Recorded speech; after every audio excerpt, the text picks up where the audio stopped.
Good morning, friends. I know some of you recognize another familiar face in that video, Beth Hunter. She and her family attended church here for many years, and so some of you have gotten to hear a little bit of her story and her time in foster care and a little bit of her testimony.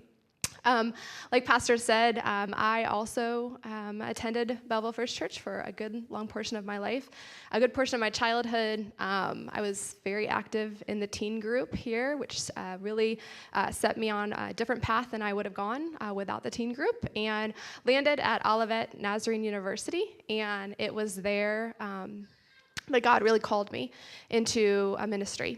He called me to care for vulnerable children, and I didn't know exactly back then what that would look like. But it was here in these pews, actually, that you guys are sitting in, unless these are different chairs than you used to have back there. I don't remember. I think they might have been green. Were they green at one point? Yeah, okay. They were green then. And there was red carpet, I think, very Christmassy all year long. I think that was right. But really here in these pews that God actually did ask me to leave your congregation. And he asked me to leave not because anything was going wrong here, but he had a path that he needed me to pursue. And so I didn't know where I was going at that time. I had no idea what his plans were, but I stepped out in faith and left what was really comfortable for me.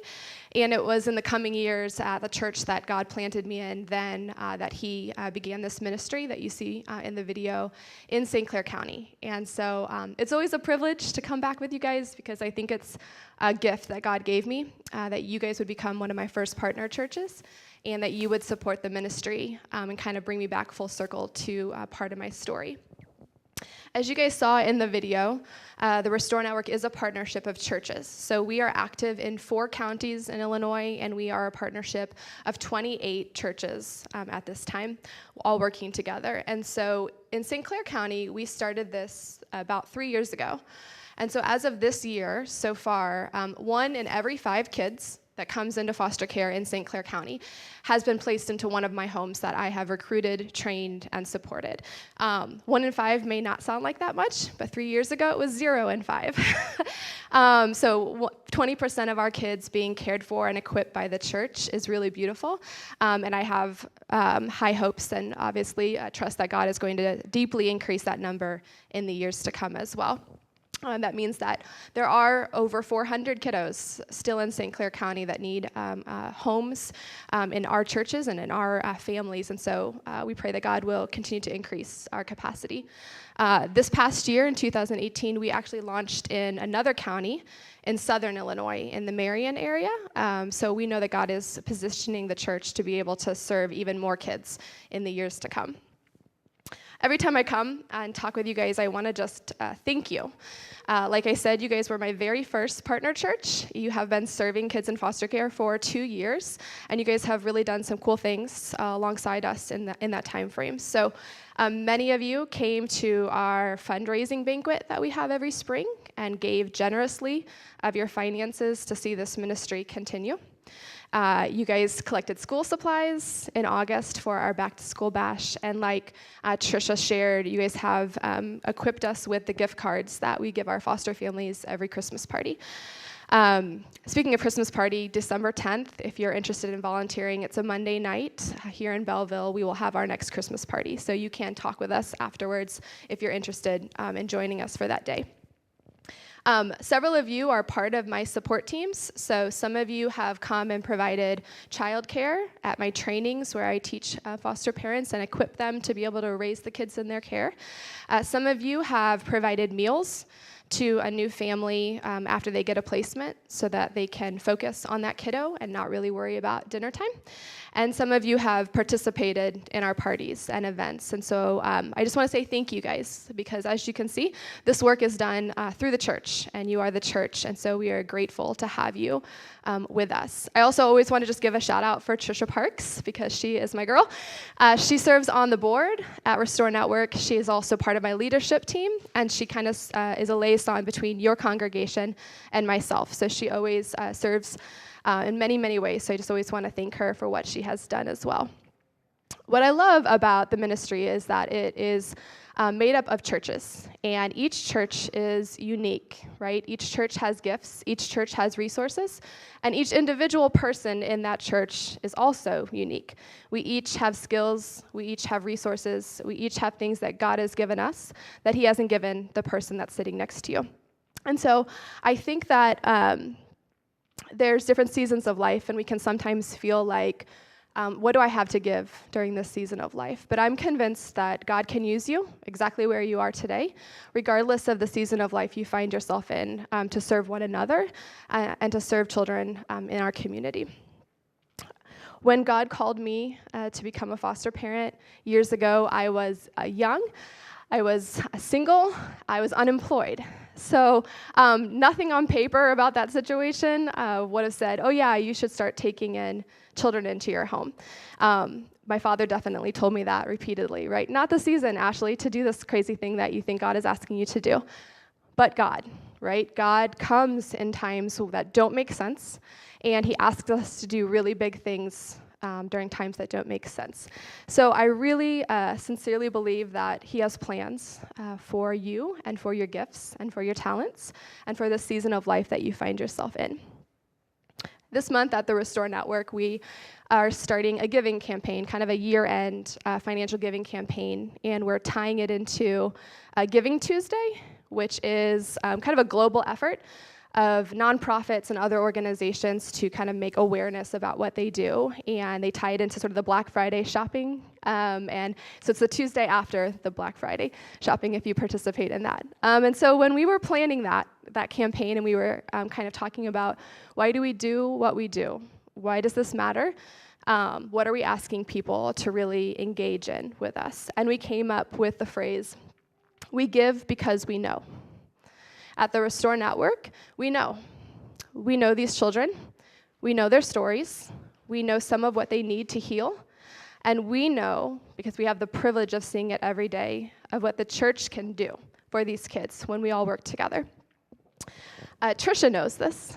It's why she is on our board, and it's why she keeps bringing these needs in front of you, because she knows their stories. And she also has the privilege of working alongside us and seeing what the church is capable of doing together. So simply today, I just want to ask you guys to consider your gifts and your skills. What is that thing that God has given you that he hasn't given the person sitting next to you? Some of you have extra time in your schedule right now, and maybe it's a time for you to serve. Maybe you can come to some of our events and participate. Maybe you like to cook, and you could start bringing some meals to families. Maybe you could provide childcare at one of our events coming up. Some of you have extra finances. Some of you, God has graciously gifted generously with finances, and so maybe you could, in this season, celebrate and equip the ministry to continue and to reach more kids by giving financially. Some of you have space in your home, and some of you, God will call to use that empty bedroom, to use that empty bed, to actually fill it with a child, and God will ask you to use that gift to become a foster parent yourself. Some of you are looking for opportunities for your family to serve together. And I think one of the things I've tried really hard to do within the ministry is to make it where your family can serve together with your children. And so some of you may find that this is a good fit for you to engage ministry with your children. And most of you have a unique special gift that I haven't even mentioned. And so how can you use it to help heal a child that needs you in our county? This morning, we're going to watch another video here after the pastor speaks again, just to kind of go alongside what I'm saying about how you can use your gifts really within the Restore Network to serve the children in our community.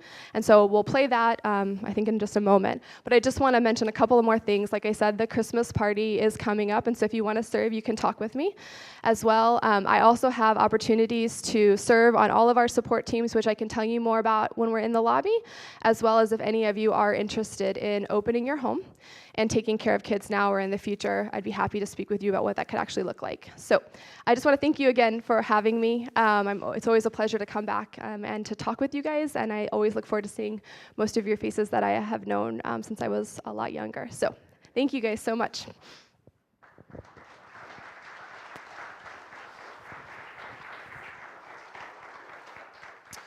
Here in just a few moments, the ushers are going to come forward and we're going to receive a love offering on behalf of the Restore Network. And as Ashlie shared with you, there are a variety of ways in which you and I and us as a church can get involved.